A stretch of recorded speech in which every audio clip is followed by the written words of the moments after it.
Amada iglesia, los especialistas en técnicas de posicionamiento en buscadores de Internet tienen una expresión, una máxima que rige ese trabajo. Esas personas son las que se encargan de colocar los productos o de promover el mercadeo de personas y de empresas o de servicios a través de los buscadores de Internet.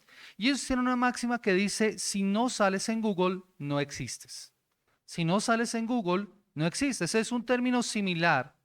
Y un término similar más bien se conoce o se usa o hemos usado seguramente algunos y es el de googlear. Googlear es buscar en el buscador de Google. Eso es lo que significa buscar información en la web a través de Google. Cada vez que usted entra a Internet, abre Google y busca algo, eso se llama googlear, ¿sí? Y no sé si ustedes se han googleado a sí mismos. ¿Sí? Aquí hay uno que ha caído en ese pecado. Aunque, aunque eso ha cambiado mucho, o porque hoy en día con el auge de las redes sociales podemos mostrar en parte o conocemos en parte a las personas y ser conocidos o hacernos a la idea de alguna persona. Y recientemente con la aparición de las inteligencias artificiales, la búsqueda de información se ha transformado radicalmente al respecto. Y yo me pregunto, si los discípulos hubieran tenido todas estas herramientas, seguramente habrían googleado acerca de Jesús o para darle seguramente respuesta a la pregunta que le está haciendo, o habrían buscado información en las redes sociales acerca de él, o tal vez le habrían preguntado a alguna inteligencia artificial para tener una respuesta. Mis amados hermanos, en el contexto en el pasaje que nosotros nos encontramos, Jesús ha terminado un recorrido en la región de Betsaida y después de una gira de predicación que le tomó Tiro y Sidón, Decápolis, Dalmanuta y de regreso a Betsaida nuevamente, que este trayecto, este recorrido le tomó varios meses. Marcos nos quiere mostrar que llega a un punto importante en donde la identidad de Jesús es claramente revelada. Es la parte central del Evangelio de Marcos y este pasaje, mis amados hermanos, sirve como una especie de eslabón que une dos partes de una misma cadena en el centro. El pasaje posterior, Jesús empezará a explicar ahora a sus discípulos la misión.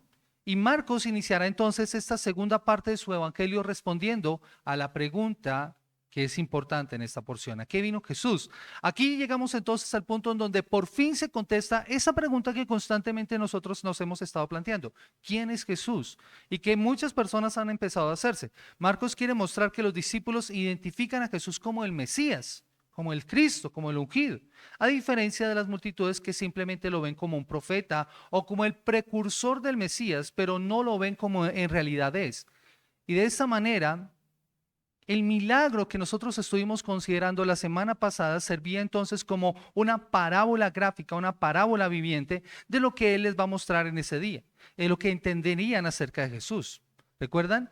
En ese momento el ciego es sacado fuera y Jesús pone sus manos la primera vez y de esa manera también está operando con los discípulos. Jesús se los los lleva a otro lugar y empieza a preguntarles para que ellos puedan ver. De la misma manera, la multitud que ha quedado lejos no tiene una idea correcta acerca de quién es Jesús. Pero los discípulos, porque están cerca al Maestro, pueden ver a Jesús porque Dios ha abierto sus ojos, de la misma manera en la que ocurrió con el ciego cuando Jesús puso sus manos sobre él por segunda vez. Así que nuestro objetivo, mis amados hermanos, y mi intención en esta mañana es que a la luz de este pasaje nosotros podamos identificar quién es Jesús. Pero no solamente que digamos que Jesús es el Mesías, el Cristo, sino que podamos ver en nuestras vidas que no podemos permanecer indiferentes ante esa respuesta que estamos dando. Mis amados hermanos, una cosa es decir Jesús es el Señor, Jesús es el Mesías, a vivirlo realmente como tiene que ser.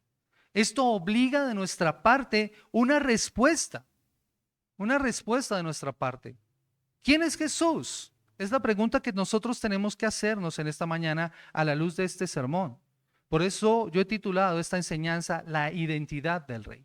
la identidad del rey. Y lo primero que nosotros debemos ver es lo que Jesús pregunta a sus discípulos y que nosotros encontramos en los versículos 27 y 28, y era qué pensaba la multitud acerca de Jesús. ¿Qué pensaba la multitud acerca de Jesús? Versículo 27 y versículo 28 dice, salieron Jesús y sus discípulos por las aldeas de Cesarea de Filipo, y en el camino preguntó a sus discípulos diciendo, ¿quién dicen los hombres que soy yo? Ellos respondieron, unos Juan el Bautista, otros Elías y otros algunos de los profetas. Todo, como les digo, ocurre, o todo como nos muestra la palabra, ocurre cuando Jesús se dirige a una región, a Cesarea de Filipo y a sus aldeas. Esa era una ciudad al norte de Betsaida, más o menos a unos 40 kilómetros. Es muy cerca al Monte Hermón, o sea, mucho más hacia el norte de Israel. Si usted se ubica en un mapa, va a encontrar que está el mar de Galilea, en un costado está Betsaida y Cesarea de Filipo está mucho más al norte. La historia nos dice que esta era una ciudad que había recibido su nombre en honor al emperador Augusto César, un emperador romano, pero que también tenía porción o tenía un reconocimiento a Herodes Filipo, por eso se llama Cesarea de Filipo. Y su propósito, el propósito específico de esta ciudad, era honrar la gloria y exaltar a Roma y exaltar al emperador. Era una ciudad eminentemente gentil, o sea, todos ellos eran extranjeros de origen griego o de origen romano, y era una ciudad en la que la idolatría estaba a la orden del día. Ahora, Jesús lleva a sus discípulos a este lugar, y es bien interesante porque Jesús no les está haciendo esta pregunta en Israel, sino lo lleva a otro lugar en donde no hay un reconocimiento de quién es el Señor, en donde quien es reconocido como el Señor es Augusto César. Jesús escoge este lugar para preguntar a sus discípulos por su identidad como el Mesías, no solo en Israel, sino en el mundo entero. Y mientras va por el camino, por eso les hace esta pregunta, y primero quiere saber qué piensan los hombres que soy yo. ¿Quién dicen los hombres que soy yo? Ahora, Jesús no está preguntando esto porque no supiera en realidad quién es Él. Él no tiene crisis de identidad. Él sabe perfectamente quién es Él. Recuerdan, de hecho, en el bautismo, Jesús es identificado como el Hijo. Este es mi Hijo amado, dice. Ahora, Él no está sufriendo una crisis de identidad. Él sabe perfectamente quién es Él. Pero Él espera saber la opinión de los demás y pregunta para introducir la verdadera pregunta, la pregunta importante a sus discípulos. Los discípulos podían tener muchas opiniones acerca de Jesús porque han escuchado a las personas durante todo este tiempo que Él ha andado con ellos. ¿Qué tan afectados podrían estar por esas opiniones? ¿Qué tan afectados podrían estar permeados por la idea que las personas tienen acerca de Jesús? ¿Cómo los han influenciado también a ellos? Recuerden que las multitudes tienen una opinión de Jesús. Ellos esperan a un tipo de Mesías. ¿Qué tan permeados están los discípulos por esa idea? En el versículo 28 se nos dice lo que ellos respondieron. Porque ellos sabían lo que la gente opinaba acerca de Jesús. Y sin lugar a dudas, yo creo que la opinión de la multitud, de las personas, era una opinión buena. Porque observen con quién es comparado. Muchos en la época de Jesús creían que los profetas, en el sentido del Antiguo Testamento, habían cesado. Recuerden que en el Antiguo Testamento, entre el libro de Malaquías y el libro de Mateo, que es una hoja solamente de separación, hay 400 años. Y son conocidos como los 400 años de silencio. ¿Por qué se conocen así? Porque en que la historia continuó avanzando, no hubo profeta en el pueblo de Israel. No hubo palabra de Dios. Pasaron cosas a nivel histórico, pero no una voz clara de parte del Señor para ellos. Jesús tal vez había sido enviado como los profetas del Antiguo Testamento, y eso era lo que las personas pensaban. Jesús tal vez ha sido enviado como aquellos profetas que anunciaban catástrofes o que anunciaban juicio o que tal vez traían un mensaje esperanzador. Así era visto Jesús. Sea como fuere, lo veían como un enviado de Dios, pero no lo veían como el Mesías, como el escogido de Dios. Lo que nos muestra es que el pueblo no tiene clara la identidad de Jesús. Otros pensaban no solo que era un profeta, sino que era el mismo Juan el Bautista que había resucitado. ¿Recuerdan ustedes la historia de Herodes en Marcos capítulo 6 versículo 14 en adelante? Herodes piensa que Jesús es Juan el Bautista y Juan el Bautista había sido decapitado por Herodes. Por eso pensaba él que operaban estos poderes en él porque había resucitado. Acompáñeme a Marcos capítulo 6, el versículo 14 al 16. Dice la palabra del Señor. Marcos capítulo 6, versículo 14, dice, y oyó el rey Herodes la fama de Jesús porque su nombre se había hecho notorio y dijo, Juan el Bautista ha resucitado de los muertos, por eso actúan en él estos poderes. Otros decían es Elías y otros decían es un profeta o alguno de los profetas. Al oír esto Herodes dijo, este es Juan, el que yo decapité, que ha resucitado de los muertos. Esta es la opinión de las personas. Aún los poderosos tienen una idea y un concepto de Jesús, pero no es el concepto correcto. Por eso también piensan que es Elías. Y eso es importante, mis amados hermanos, porque al compararlo con él, pensaban que la profecía que indicaba que Dios vendría en su juicio estaba ocurriendo. Acompáñenme por favor a Malaquías, el capítulo 4, versículo 5. Malaquías, capítulo 4, el versículo 5 y el versículo 6. Que es precisamente el final del libro de Malaquías, de la profecía de Malaquías. Mire lo que dice la palabra del Señor. He aquí yo os envío el profeta Elías antes que venga el día de Jehová grande y terrible. Él hará volver el corazón de los padres hacia los hijos y el corazón de los hijos hacia los padres, no sea que yo venga y hiera la tierra con maldición. Esta profecía estaba en la mente del pueblo de Israel. Ellos consideraban entonces que antes de que viniera el Señor, el profeta Elías vendría y anunciaría estas cosas que estarían pasando. Y ellos creían que Jesús era este hombre, Elías. De hecho, mis amados hermanos, no solamente se le compara con alguno de los profetas o con Juan el Bautista, con Elías, sino que Mateo capítulo 16 nos dice que la opinión de las personas incluía que Jesús era Jeremías. Mateo capítulo 16, el versículo 14. Dice la palabra del Señor. Dice, y ellos dijeron unos Juan el Bautista, otros Elías y otros Jeremías o alguno de los profetas. Según la tradición judía, regresaría con el arca del pacto en el establecimiento del reino del Mesías. Así que los discípulos conocen bien la información que circula entre las personas. Recuerden que Jesús ha terminado su año de popularidad. Y todas las personas tienen una opinión acerca de Jesús. La gente en general tenía una buena opinión de Jesús, porque noten con quién lo está comparando. Tenían un alto concepto de Jesús contrario a lo que pasaba con sus oponentes. La gente, la multitud consideraban a Jesús alguien importante, pero sus opositores, los maestros de la ley, los líderes religiosos, consideraban a Jesús un enemigo. Otros lo consideraban un endemoniado. ¿Recuerdan cómo lo consideran los fariseos? Aún sus mismos familiares llegaron a pensar que Jesús era un loco, había perdido la cabeza. En sus conciudadanos en Nazaret no podían creer ni siquiera en él. ¿Cómo es posible que este que es el hijo del carpintero, el hijo de María, aquí están sus hermanos entre nosotros, tenga estos poderes? Y no creían en él.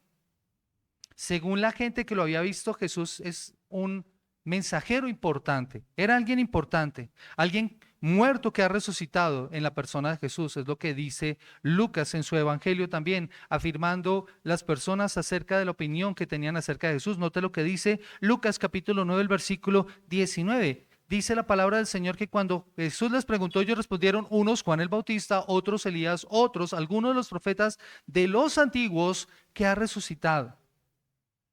Así que la opinión de Jesús que tienen las personas es la de que Jesús es alguien importante, no es alguien que pase desapercibido, pero no tiene la opinión correcta. Es claro que las ideas que tienen acerca de Jesús no son las correctas, porque Jesús no es ninguno de estos por más importante que sean. Y noten esto, Jesús no cuestiona la opinión de los demás. Jesús no recrimina, pero ¿por qué están pensando esto? No, de hecho, no le presta importancia. no empieza a debatir con los discípulos, no hace un consejo de ministros para decir, bueno, ¿cómo vamos a corregir esto? No, por el contrario, Jesús no es como esos políticos actuales que contratan medios y pagan fortunas para hacer subir su imagen ante la opinión pública. No, Jesús no está actuando de esa manera.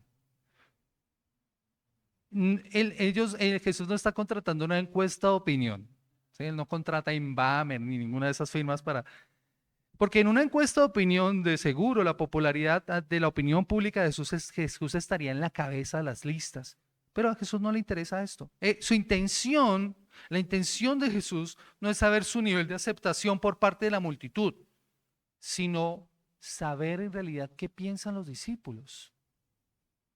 Saber qué piensan en realidad los discípulos. Por eso, esta pregunta, como les he mencionado anteriormente, sirve como antesala, como preparación para la pregunta realmente importante y que es nuestro segundo punto, y es ¿qué piensa un discípulo acerca de Jesús? ¿Qué piensa un discípulo acerca de Jesús? Y que nosotros encontramos en los versículos 29 y 30. 29 y 30, y dice, entonces él les dijo, ¿y vosotros quién decís que soy? Respondiendo Pedro le dijo, tú eres el Cristo, pero él les mandó que no dijesen esto de él a ninguno.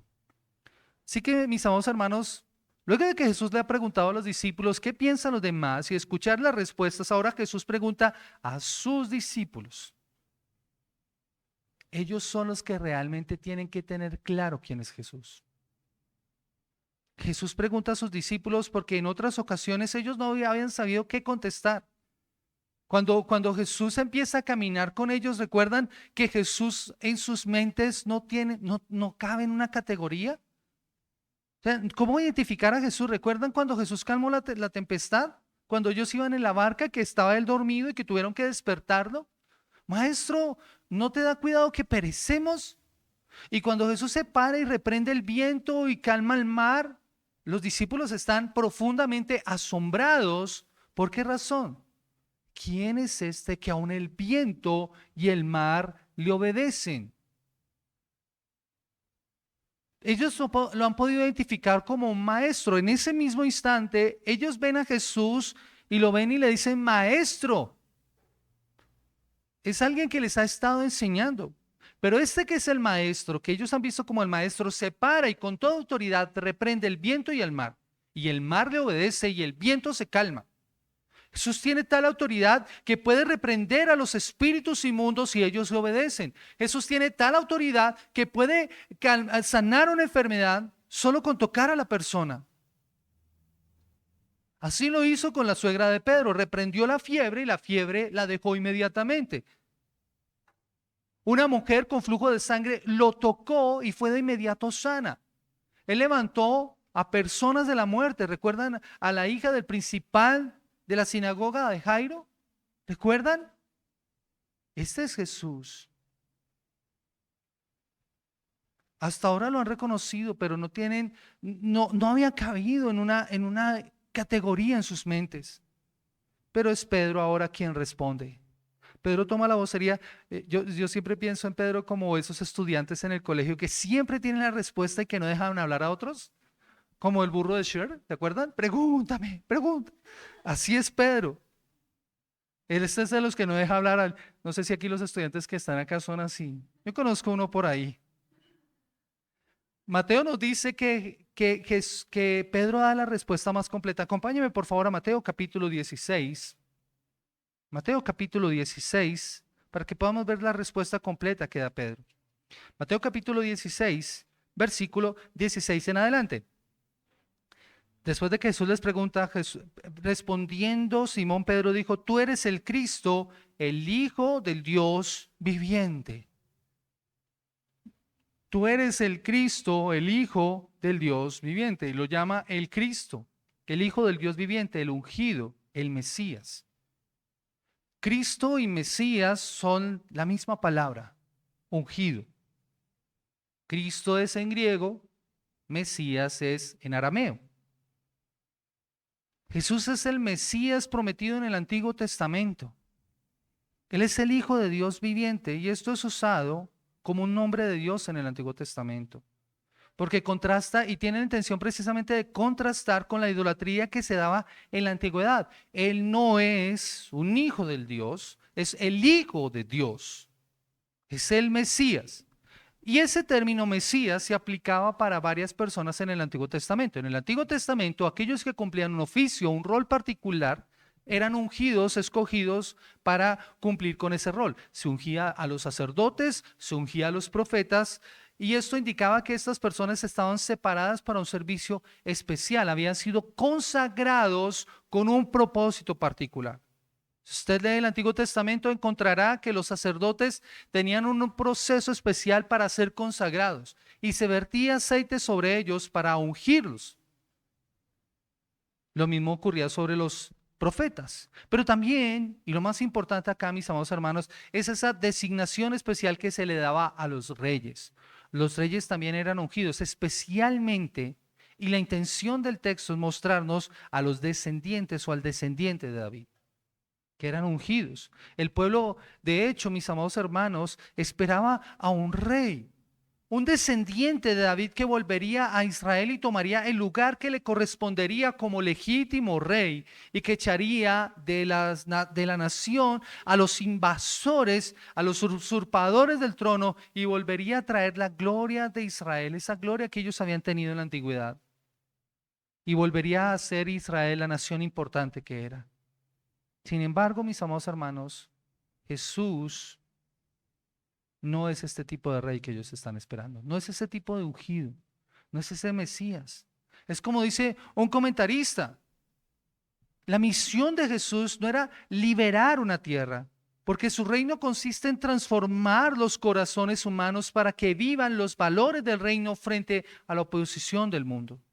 Y yo creo que por eso Jesús lleva a sus discípulos fuera de Israel a Cesarea de Filipo, en donde no es reconocido Dios, para que ellos puedan ver lo que implica que ellos reconozcan que Jesús es el Rey.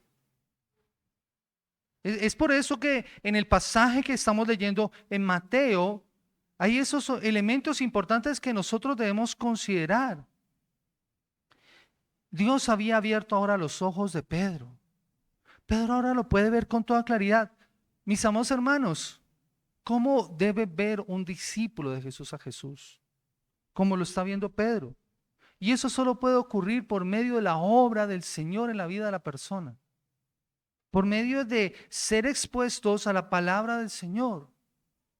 Pedro ahora puede ver a Jesús y ve a Jesús como el cumplimiento completo del Antiguo Testamento. Jesús no es Elías, Jesús no es Jeremías, Jesús no es ninguno de los profetas del Antiguo Testamento. Jesús es el Mesías, es el Rey prometido.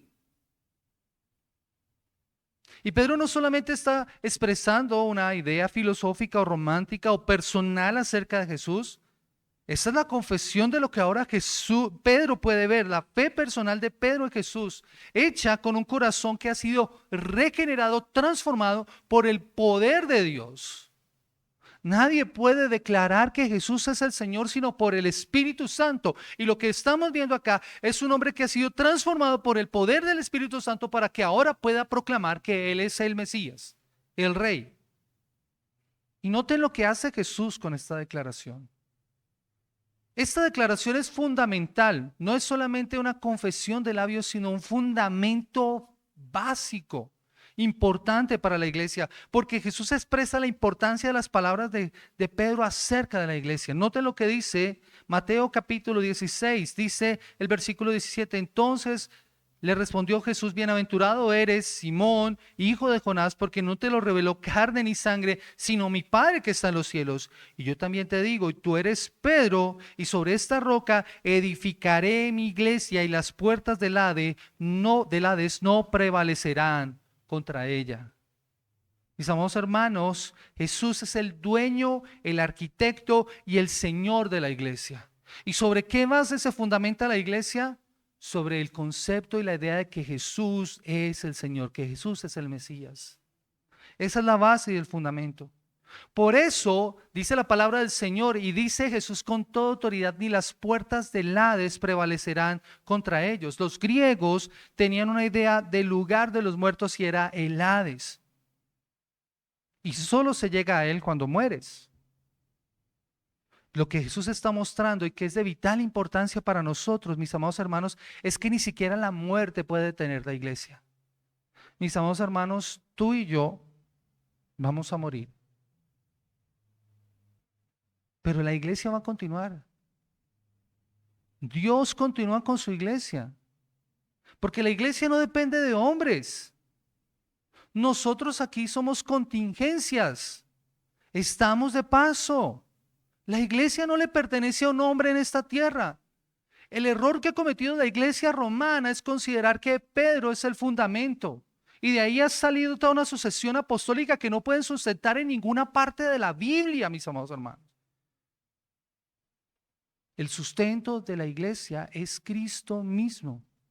¿Qué hicieron los apóstoles? Poner el fundamento. ¿Y cuál fue el fundamento? Cristo mismo es el fundamento. Por eso es que ni la muerte puede detener la iglesia. Ninguna persecución, ningún desafío de la sociedad ha podido contra la iglesia. La piedra fundamental es esa afirmación dada por Pedro: Jesús es el Cristo, el Hijo del Dios viviente. Es por eso, mis amados hermanos, es por esa afirmación que nosotros hacemos lo que hacemos. Iglesia, tú y yo hoy estamos en este lugar y nos reunimos en este lugar, mis amados hermanos, porque Cristo es el Hijo del Dios viviente, fundamento de la iglesia. Y por más de 20 siglos la iglesia de Cristo ha sobrevivido y lo seguirá haciendo hasta que Él vuelva, porque Él es el fundamento de la iglesia. Y no solo esto, mis amados hermanos, Jesús le dice y le da las llaves del reino de los cielos a Pedro, y esto lo que significa es una autoridad delegada a la iglesia para hacer lo que tienen que hacer, perdonar pecados no en el sentido de quitarlos, no en el sentido de salvación, sino de la disciplina de la iglesia, del llamado a la iglesia a ejercer la disciplina eclesial. Me encanta como lo explica John MacArthur. John MacArthur dice: todo el cuerpo de creyentes actúa de acuerdo a la autoridad de la palabra de Dios y tiene autoridad para declarar si alguien es perdonado o no, emitiendo juicio divino basado en la palabra de Dios. Por eso es que nosotros somos llamados a que cuando alguien peca, nosotros ¿qué debemos hacer? Ir y reconvenirlo.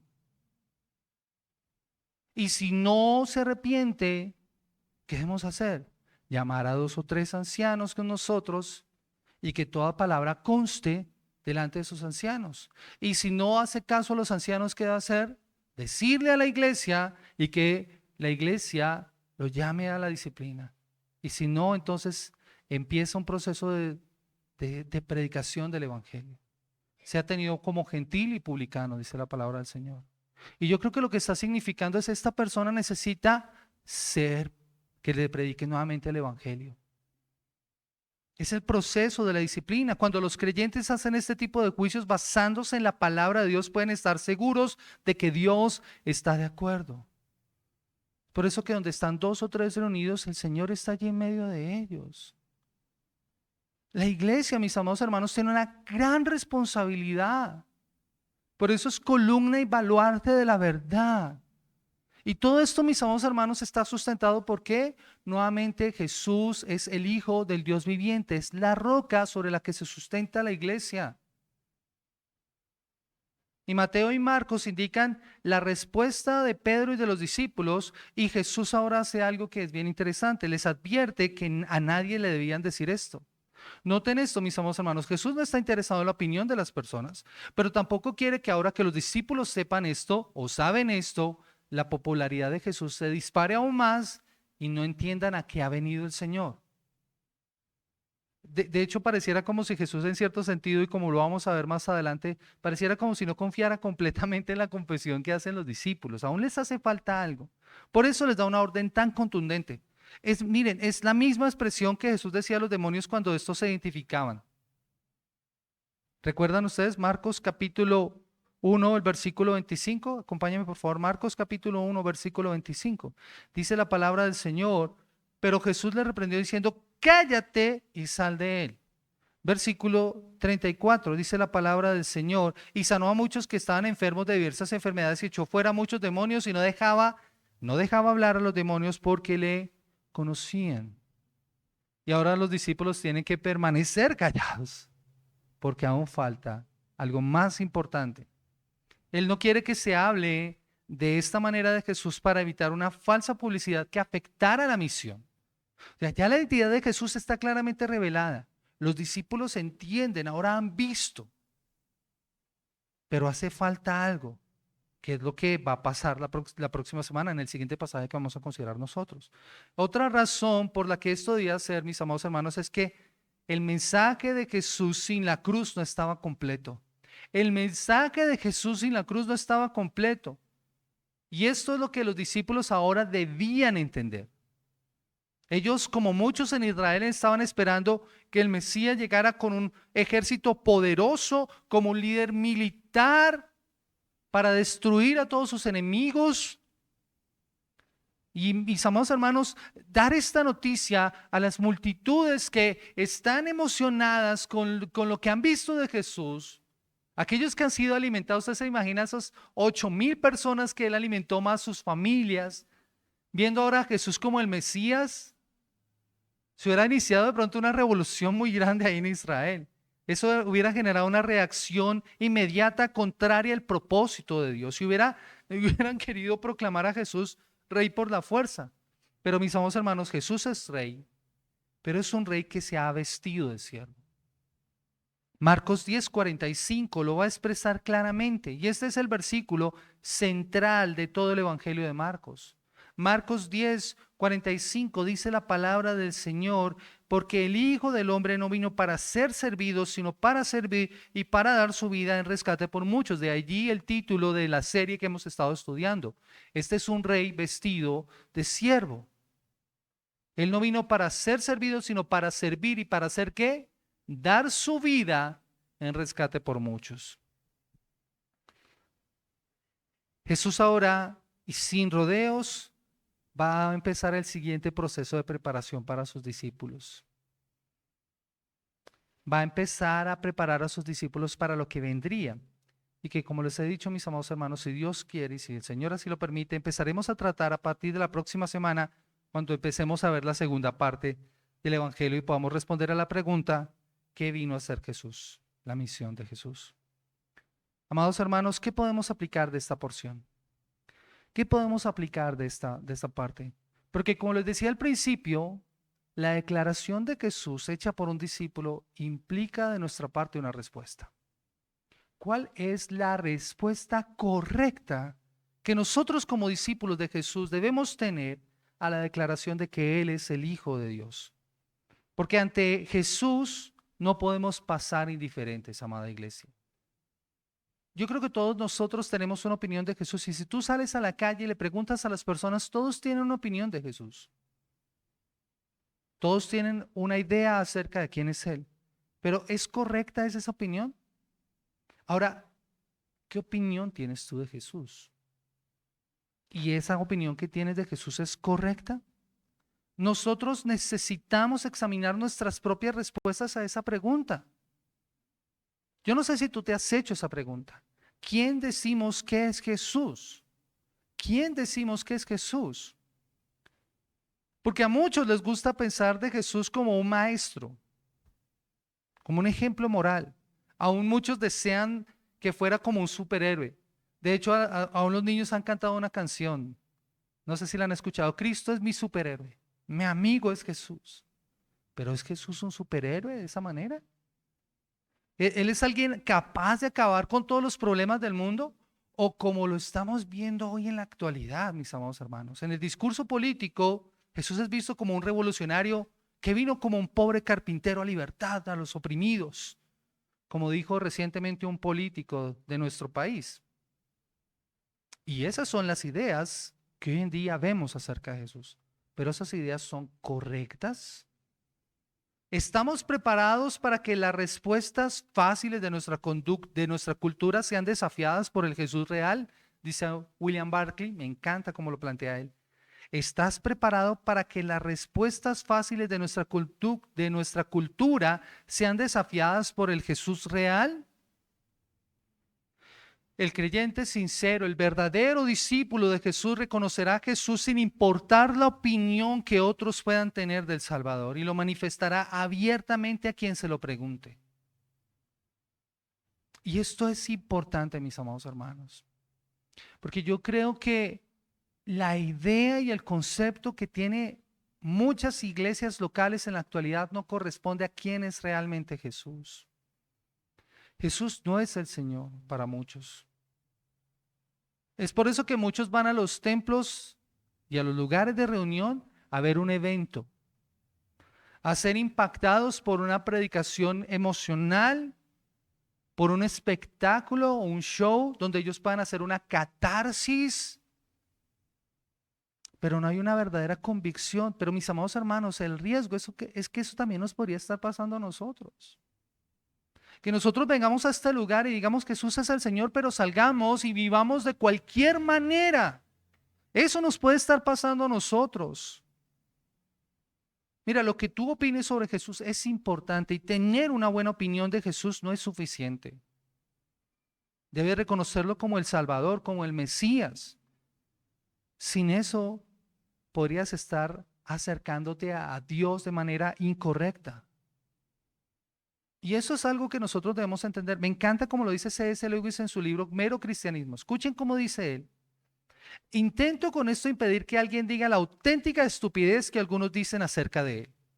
Estoy dispuesto a aceptar a Jesús como maestro moral, pero no acepto su afirmación de que era Dios. Eso es precisamente lo que no debemos decir, dice Lewis. Un hombre que fue meramente un hombre y que dijo las cosas que dijo Jesús no sería un gran maestro moral. Sería un lunático, en el mismo nivel del hombre que dice ser un huevo cocido. O si no, sería el mismísimo demonio. Y dice Lewis, tenéis que escoger. O ese hombre era y es el Hijo de Dios, o era un loco o algo mucho peor.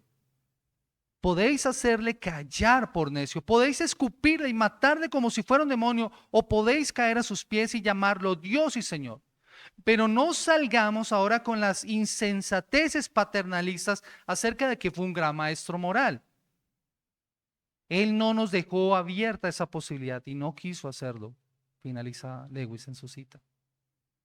¿Quién es Jesús? Por eso es necesario identificar con claridad quién es Cristo, mis amados hermanos. Y debemos hacerlo no a partir de nuestra opinión personal. Cuando te pregunten acerca de Jesús, tú debes hacerlo en base a lo que dice la Escritura, no acerca de tus conceptos. Cristo es claramente identificado, mis amados hermanos, de acuerdo a lo que dice la palabra del Señor. Y esto es fundamental y esto es muy importante, mis amados hermanos, porque no tener esa claridad nos puede llevar a nosotros al riesgo de nuestro final eterno, de nuestro destino eterno. ¿Qué concepto, qué idea tienes de Jesús? ¿Quién es Jesús? ¿Es Señor, es Rey en tu vida o no lo es? Pero ten por seguro que la respuesta que des determinará el lugar en donde estarás. Las multitudes confundieron a Jesús. Los discípulos al parecer habían estado sordos y ciegos, pero ahora podían ver a Jesús como el ungido, como el enviado de Dios. Por eso, mis amados hermanos, vuelvo e insisto, tal vez nosotros hemos cedido a la opinión que tienen acerca de Jesús, ocultando quién es en realidad Jesús. Y por eso muchas personas cuando les hablan acerca de pecado prefieren no ofender a las personas. Porque se han conformado al pensamiento del mundo, al igual que los no creyentes. Muchos en la actualidad, mis amados hermanos, han dejado de brillar como la luz que Dios les ha llamado a ser. No, mis amados hermanos, la declaración de Pedro dijo que tú eres Pedro y sobre esta roca edificaré mi iglesia. ¿Y sabes qué dice Pedro acerca de la iglesia? Ustedes son rocas vivas. Ustedes son llamados a hacer brillar la luz del Señor. Ustedes son real sacerdocio, nación santa, pueblo adquirido por Dios para anunciar las virtudes de aquel que los llamó de las tinieblas a su luz admirable. ¿Y por qué dice Pedro eso? Porque él así había estado hasta que pudo ver a Jesús. Pero tú lo ves de esa manera. Muchos en la época de Jesús decían que era un simple hombre, Juan el Bautista, o un profeta, pero el verdadero creyente, el verdadero discípulo, el verdadero seguidor de Jesús siempre responderá que Él es el Cristo, el Hijo del Dios viviente. Y estará dispuesto a ir hasta las últimas consecuencias por esa afirmación, mis amados hermanos. Miren, los discípulos, cuando fueron convencidos de esa verdad, estuvieron dispuestos hasta entregar su muerte. En el mismo lugar en donde ellos estaban haciendo esa declaración, decir que Jesús era el Mesías, el Cristo, el Rey, podría acarrearles a ellos la muerte, porque ellos estaban en un lugar en donde se adoraba a César. Y lo que nosotros vemos en los primeros años de la iglesia es precisamente eso. Los discípulos y los seguidores de Jesús no aceptaron que el emperador era el Cristo. Jesús es el Señor, no César. Y estuvieron dispuestos a entregarlo todo. Yo no sé hasta dónde tú estás dispuesto a vivir de acuerdo a esa afirmación. No puedes dejar de reconocerlo, porque mira, no reconocerlo de la forma correcta, no confesarlo como lo enseña la palabra, tiene terribles consecuencias. Escuchen lo que dice Marcos capítulo 8, versículo 38. Porque el que se avergonzara de mí y de mis palabras en esta generación adúltera y pecadora, el Hijo del Hombre se avergonzará también de él cuando venga en la gloria de su Padre con los santos ángeles. Si no lo has confesado como Cristo delante de los hombres, amada iglesia, creyente que me escuchas en esta mañana, pide perdón al Señor y decláralo confiadamente viviendo para su gloria. Porque ahora tenemos la cruz, la obra está completa. A los discípulos en ese momento se les dijo que no debían decirlo, pero ahora nosotros no. Nosotros somos llamados a anunciarlo. A muchos, mis amados hermanos, le importa la opinión que tienen otros de ellos. Y debido a eso, y a la opinión o a la imagen que queremos proyectar, pues hacemos cosas o decimos cosas. Vivimos muy preocupados por la opinión de otros, por cómo otros nos ven. En cierto sentido decimos, ¿quién dicen los hombres que soy yo? Y eso lo queremos mostrar a través de nuestras redes sociales, de lo que publicamos. Nos importa la opinión de las personas. Y eso nos lleva a hacer cosas para agradarles. Pero debemos reconocer, mis amados hermanos, que la verdad no somos tan importantes. Tú y yo no somos tan importantes por lo que la gente crea, pero lo que la gente crea acerca de quién es Jesús sí es muy importante. Y nosotros somos llamados a anunciarlo, porque Él es el Hijo de Dios y es el único que puede salvar a los pecadores. La confesión y el reconocimiento que hagamos de Él es cuestión de vida o muerte. Por eso Jesús lleva a sus discípulos, como les digo, a un lugar en donde la gente no lo reconocería. En Israel la gente tenía una muy buena imagen de Jesús. Pero ni los romanos fieles ni los judíos con sus respectivas declaraciones podrían ser salvados de sus pecados y del infierno si no reconocían a Jesús. Y la única confesión que salva es que Él es el Señor. Me escucha como dice Romanos capítulo 10. Romanos capítulo 10, versículo 9 y versículo 10.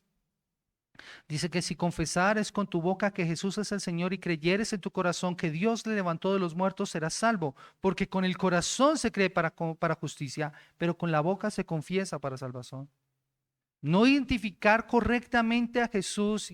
Y si estás sin Cristo en esta mañana, escucha estas palabras. Tú que dudas de quién es Jesús, escucha estas palabras, porque si no tienes claridad acerca de quién es Jesús, tu destino es el infierno. Y yo no quiero eso para ti.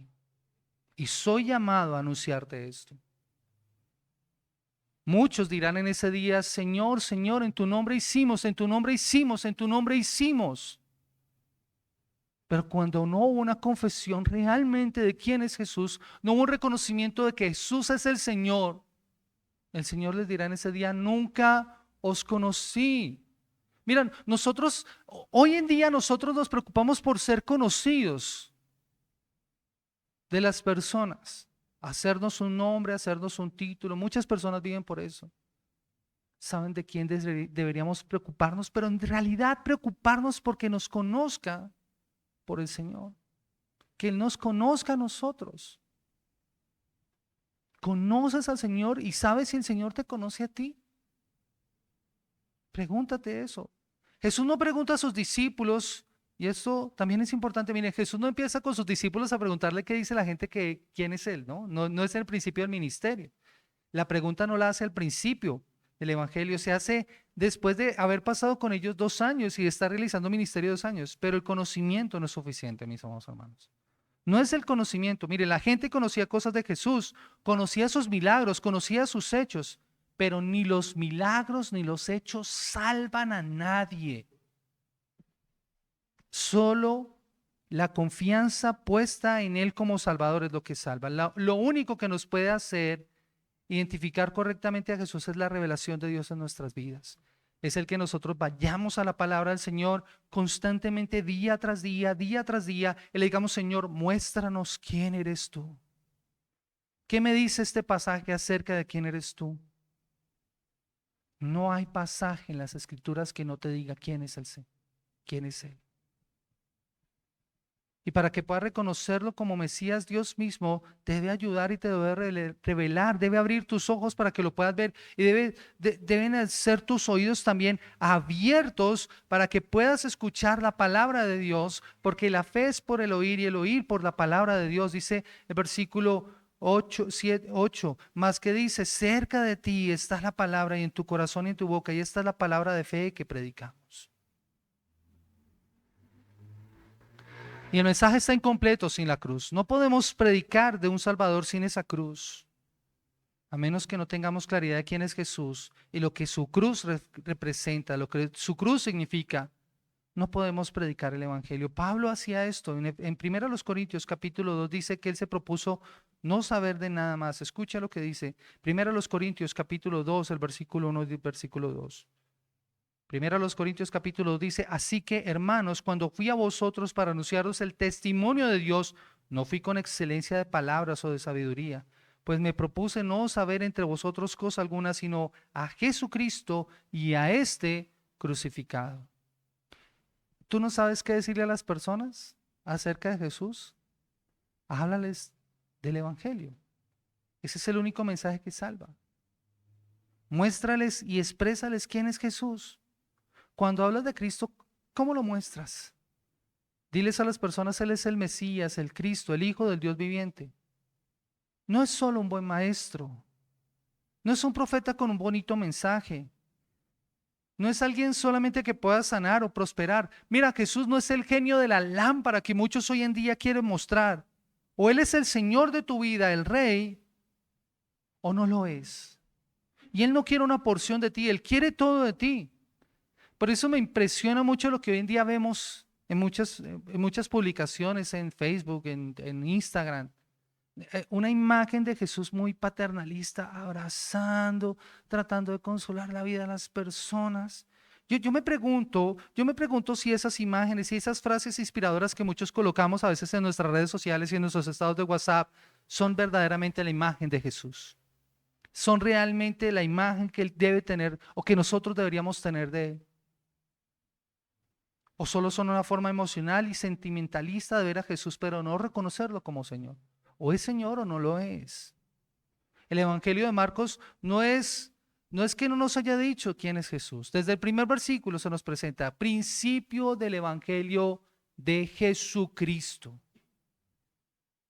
Y cada señal, cada milagro, en cada encuentro que Jesús ha tenido con las personas, Él ha mostrado que efectivamente Él es el Señor, Él es el Rey. Así que de manera implícita esa pregunta ha sido contestada, pero ahora se ha manifestado de manera explícita. Y eso va más allá de toda duda. Ya los discípulos que antes no habían sabido qué pensar acerca de Jesús, ahora tienen con claridad quién es Él. El riesgo que nosotros podemos generarnos de no tener una imagen clara de Jesús sigue latente y necesitamos corregir eso. Eso no debe estar determinado, la imagen de Jesús no debe estar determinada por nuestras necesidades o por nuestras emociones, porque nuestras emociones nos pueden engañar. Cuando alguien dice, y en muchas ocasiones he tenido que corregir, para mí Jesús es, cuando colocan ese para mí, yo estoy diciendo que lo que está mostrando es su opinión, y su opinión puede estar equivocada. No, la Biblia me dice que Jesús es. Jesús es el Cristo, es el Hijo del Dios viviente que vino a darnos vida, a reconciliarnos con el Padre, a llevarnos a la vida eterna. Jesús es la persona más importante de la historia. Es más que un maestro religioso, es más que cualquier cosa. Su vida y su muerte y su resurrección son el centro de nuestra fe. En alguna ocasión el doctor Rabí Zacarías cuenta que iba una vez con sus hijos que eran pequeños de regreso de la iglesia y hizo como una especie de biblia y cuéntalo con sus hijos ahí en el carro. Y le preguntó a uno de ellos acerca de la enseñanza que había escuchado en esa mañana. Él no pudo decir mucho acerca del sermón, seguramente eh, no prestó atención todo el tiempo, dice él, pero quedó sorprendido por una respuesta que él dijo y que resumía en una frase, es la siguiente: el pastor nos enseñó qué vas a hacer con Jesús.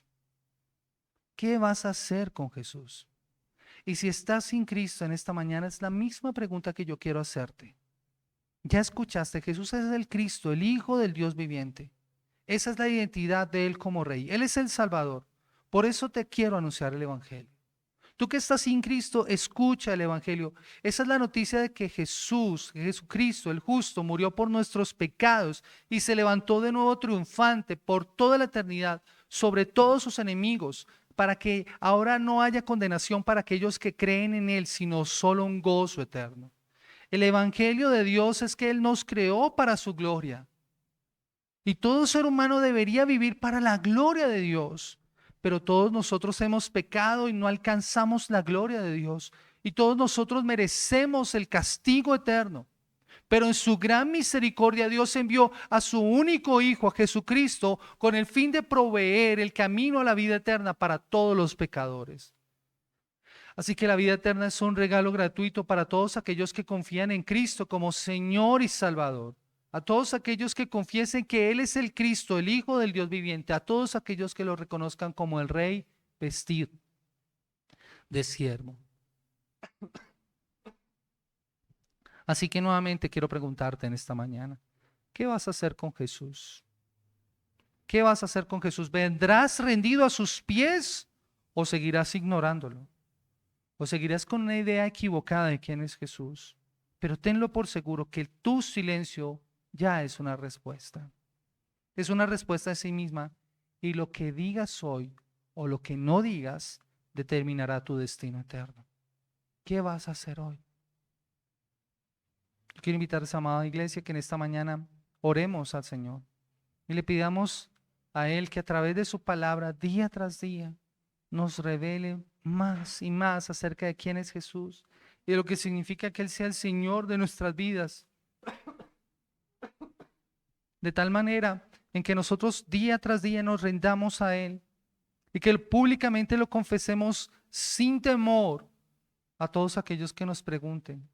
Como dice el apóstol Pedro, que nosotros debemos estar preparados para todo aquel que nos demande razón de la esperanza que hay en nosotros. Si Cristo es tu Señor, tú tienes una esperanza viva. Pídele a Él que te ayude. Señor, hoy estamos en este lugar dándote gracias por la oportunidad de poder escuchar tu palabra, de poder reconocerte y confesarte como nuestro Señor, como nuestro Redentor, como el Hijo del Dios viviente, el fundamento y la base de la iglesia, el Señor de nuestras vidas. Nosotros, eterno Señor, nos damos cuenta que no podemos solos, necesitamos de tu gracia, necesitamos de tu favor, necesitamos de tu misericordia. Oh Señor, gracias por ayudarnos para poder verte a ti, Señor. Es tu palabra el instrumento que tú usas para que nosotros podamos verte a ti, reconocerte a ti, Señor, como nuestro Señor, el Señor de nuestras vidas. Y vivirlo, Señor, entendiendo que hasta las últimas consecuencias nosotros estaremos dispuestos a ir por ti.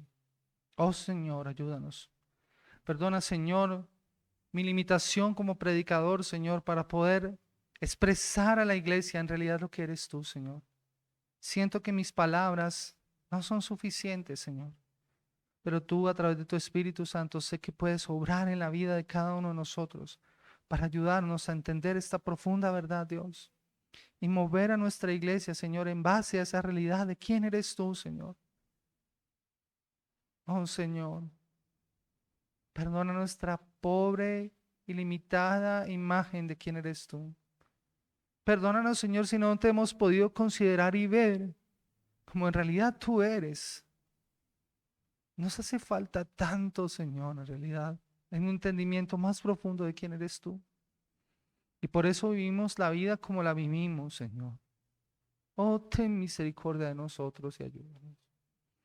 Ten misericordia de nosotros si no hemos sido impactados, Señor, como lo fueron los apóstoles por la realidad de que tú eres el Cristo, el Hijo del Dios viviente. Porque no hemos sido impactados por la realidad de que tú eres el fundamento y la base, no solamente de la iglesia, sino de nuestras vidas. Porque no le hemos dado importancia a lo que deberíamos darle, tus palabras, en las cuales está la vida eterna, que ellas nos dan testimonio de ti, Señor. Oh, Señor, ayúdanos. Padre, gracias por la iglesia en esta mañana. Te pido, Señor, que tú nos guíes y nos guardes. En el precioso nombre de tu Hijo amado. Amén. Amén. Amada iglesia, que el Señor sea bendiciendo y guardando.